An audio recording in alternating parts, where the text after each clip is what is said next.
Hello दोस्तों, आपका स्वागत है मात्र छाया R1 क्लासेस में। आज हम HTML के बारे में पढ़ेंगे कि HTML किसे कहते हैं और स्ट्रक्चर क्या है HTML का। ठीक है, आइए हम HTML के बारे में पढ़ते हैं। What is HTML? ठीक, HTML stands text markup language. जो HTML है वो हाइपर टेक्स्ट मार्कअप लैंग्वेज है। यानी हाइपर टेक्स्ट मार्कअप लैंग्वेज का मीन होता है कि ये एक टैग के अनुसार कार्य करता है। इसमें जो भी होगा वो टैग के अनुसार ही होगा। ठीक है, HTML जो होगा stand for markup language for creating web page. जो HTML होता है उसका उपयोग वेब पेज के स्ट्रक्चर क्रिएट करने के लिए किया जाता है, जैसे कि टेस्ट नेम हो गया, ईमेल हो गया।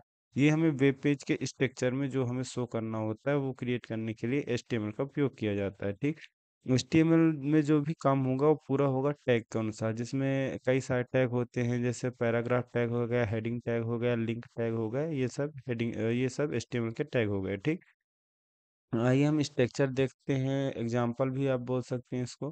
ठीक, डीओसी टाइप HTML। पहले हम लिखेंगे डीओसी टाइप HTML, फिर HTML। ये स्ट्रक्चर होता है HTML का। ठीक, फिर हेड लिखेंगे और टाइटल लिखेंगे। टाइटल के अंदर वो हम कंटेंट लिखेंगे जो हमें टाइटल में शो करना होता है वेब पेज की। जैसे ये टाइटल में शो हो रहा है ना, HTML क्लास 1, यही टाइटल होता है। इसे जो वेब पेज में जो शो कराना है हमें टाइटल के तौर पर, वो हम टाइटल टैग के अंदर लिखेंगे। फिर हेड टैग क्लोज हो जाएगा।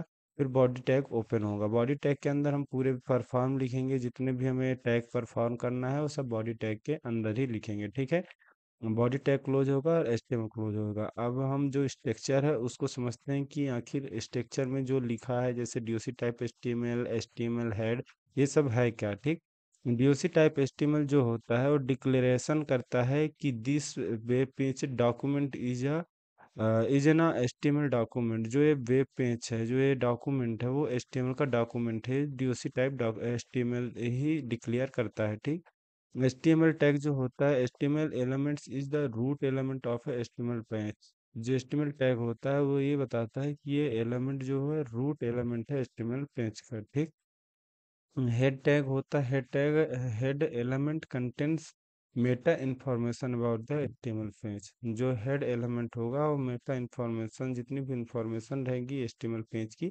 वो सब हेड टैग के अंदर ही रहेंगी। ठीक है, हेड टैग के बाद आता है टाइटल टैग। टाइटल टैग जैसे कि बताया कि ब्राउजर का जो भी हमें टाइटल देना होता है, जो भी नेम देना होता है, वो हम टाइटल टैग के अंदर लिखते हैं।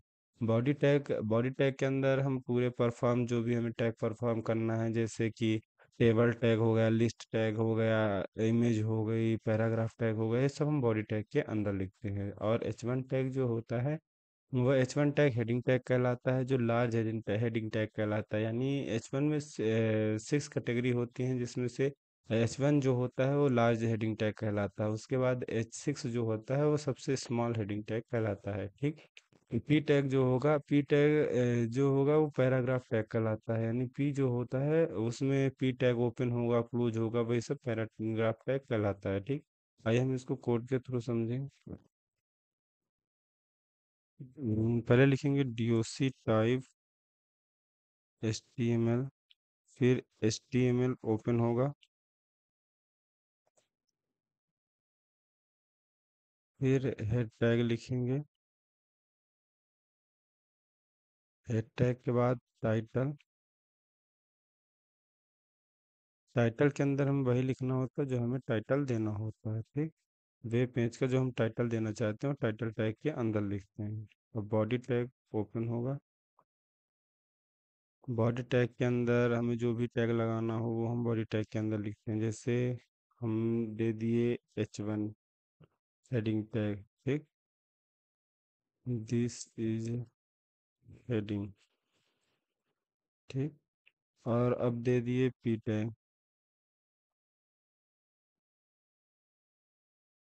This is paragraph. ठीक, सेव करेंगे। इसके बाद राइट क्लिक करके रन करेंगे। देखिए हेडिंग टैग आ गया और ये पैराग्राफ टैग आया। जो हमें टाइटल में देना था वो टाइटल यहाँ शो हो गया। ठीक है, थैंक यू फॉर वॉचिंग।